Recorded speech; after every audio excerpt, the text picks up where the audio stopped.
In this example, we're going to utilize the principle of virtual work to find an approximate solution to the displacement function of the shown beam. So, as mentioned in the lecture, and to find an approximate solution, you have to assume a shape for that approximate solution. And so, for this particular problem, we're going to use a cubic polynomial approximation and the virtual work method to find a displacement for the shown beam, given Young's modulus, moment of inertia, and ignoring Poisson's ratio. And we want to compare with the exact solution if the force divided by EI is 1 and the length is 1. So perhaps the first thing we have to do is find the exact solution. To find the exact solution, we need to solve a differential equation. So I'm going to say exact solution. To find the exact solution, we need to solve the differential equation of equilibrium.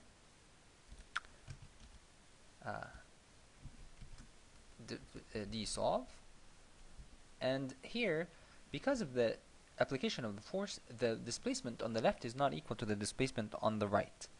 There are two different functions. There's one function on the left, one function on the right.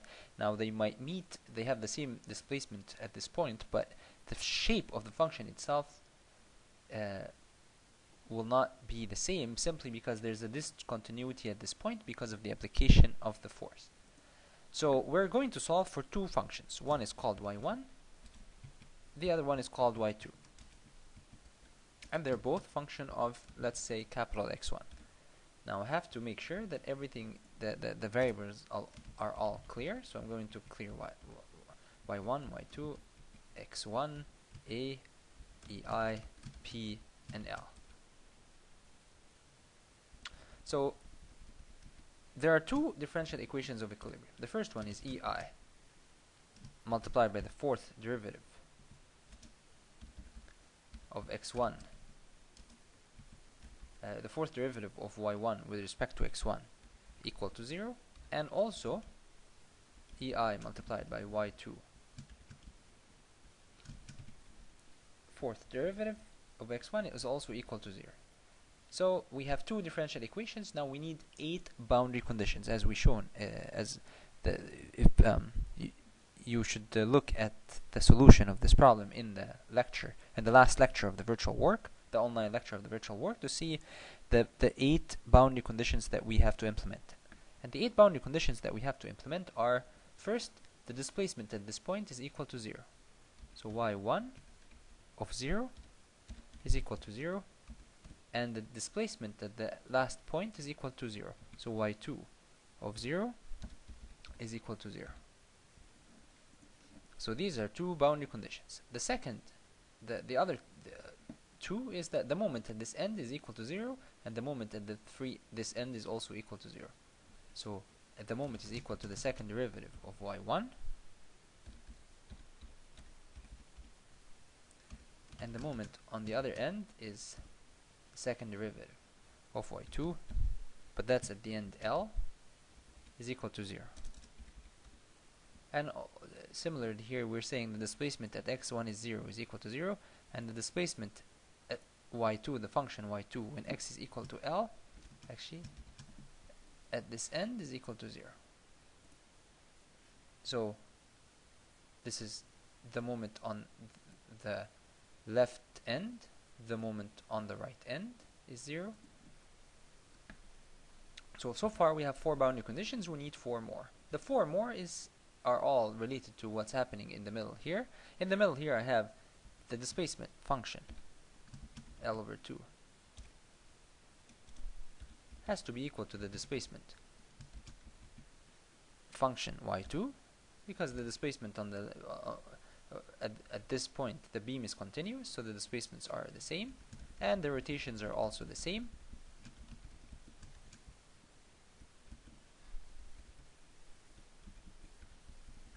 And the moments are also the same. EI multiplied by y1, the second derivative, is equal to EI multiplied by y2, the second derivative, at this location. And finally, the shear EI multiplied by y1, the third derivative of y1 at L over 2, is equal to P plus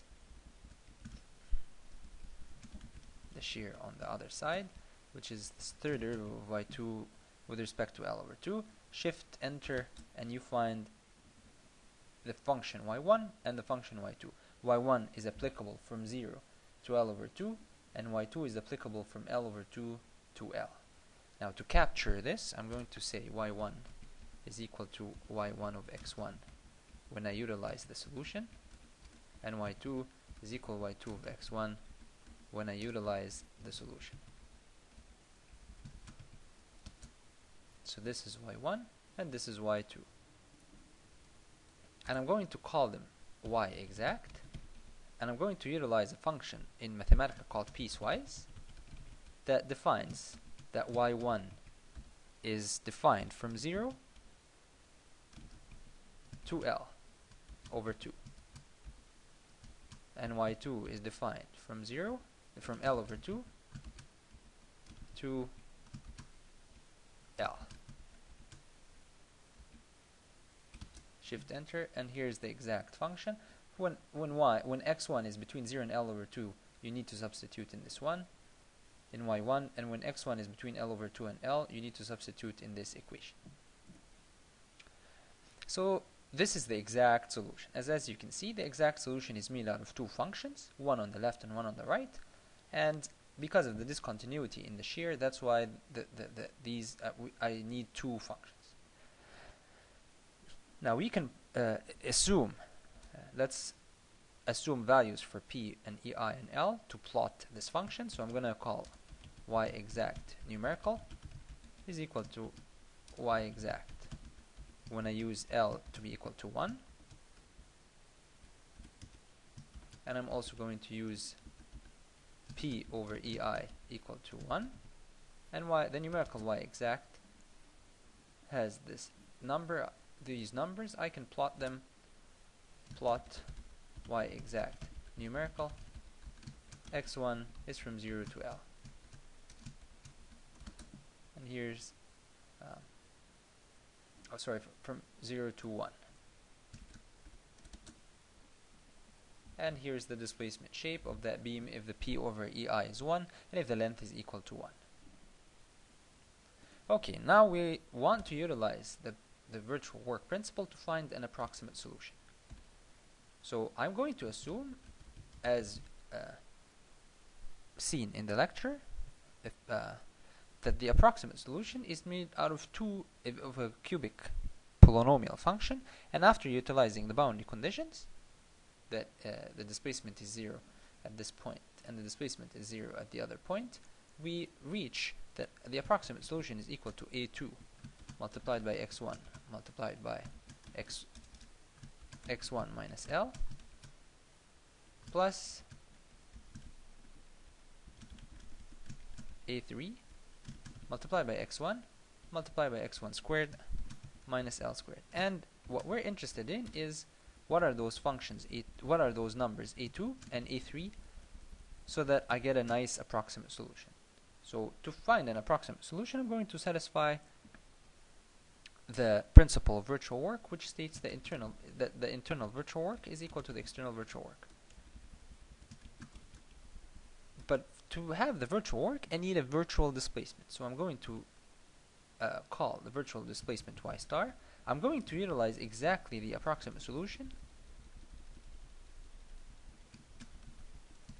but I'm going to vary the numbers that I don't know, which is a2.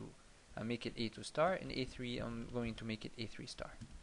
And I'm going to find the internal virtual work, which is the integration of ei multiplied by d y approximate with respect to x1 twice multiplied by d y star with respect to x1 twice. This is integrated from 0 to L. So this is the internal virtual work. The external virtual work is equal to all the forces multiplied by the displacements. The forces acting on the beam are P and the reactions. So this should be P multiplied by the corresponding y star plus reactions multiplied by the corresponding y star. But the reactions, the corresponding y star at the supports is equal to 0 because of the choice of y star. When x1 is 0, y star is 0. When x1 is L, y star is 0. So the reactions will not appear in the external virtual work equation. I'm only going to have external virtual work will be the P, which is acting downwards, multiplied by the corresponding y star. The corresponding y star is equal to y star when x1 is L over 2.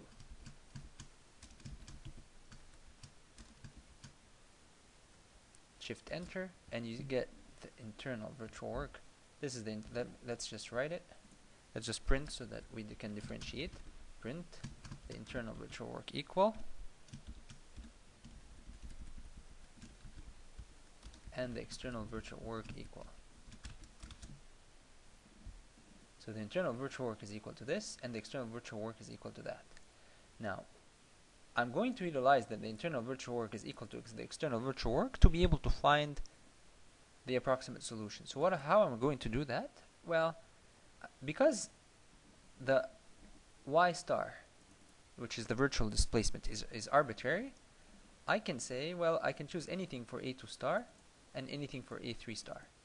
Because I can choose anything for A2 star and anything for A3 star, I'm going to take the coefficient of A2 star here and equate it to the coefficient of A2 star in the external virtual work.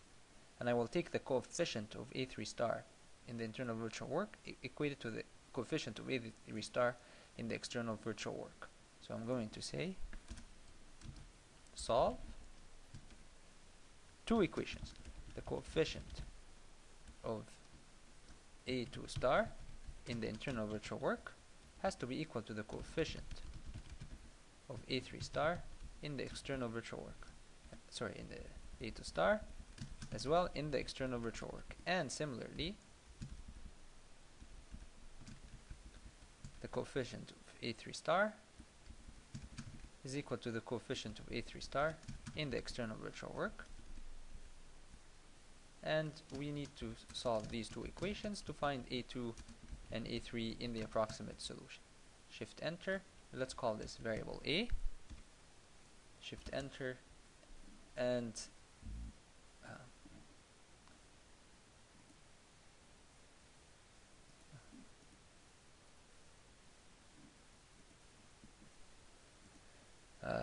these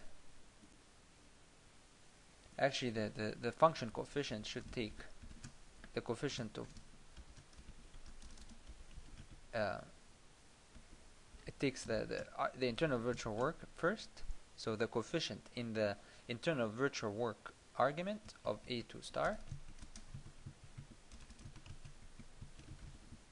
Sorry, I did not apply this correctly. This is external virtual work. I'd like the coefficient in the external virtual work. I'd like the coefficient of A2 star, and in the internal virtual work, I would like to go the coefficient of A3 star, and in the external virtual work, I like the coefficient of A3 star. Shift enter, and you get that A3 is 0 and A2 is equal to PL or LP over 16 EI. So I'm going to utilize this. Y approximate is equal to Y approximate when I utilize A. And here's the approximate solution. Again, let's plot the approximate solution, the numerical. Y approximate numerical is equal to the Y approximate when L is equal to 1 and when EP over EI is equal to 1.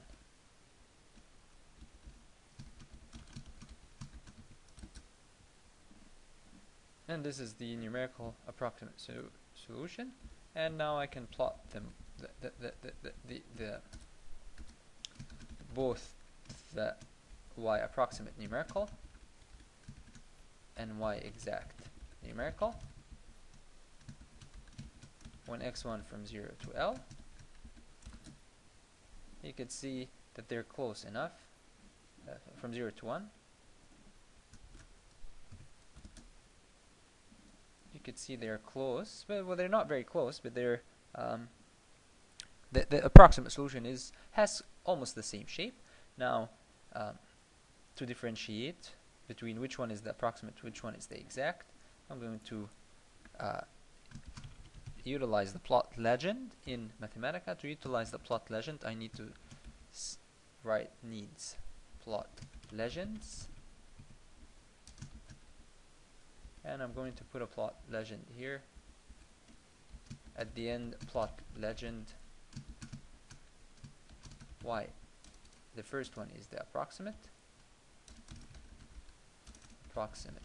solution, and the second one is the exact solution.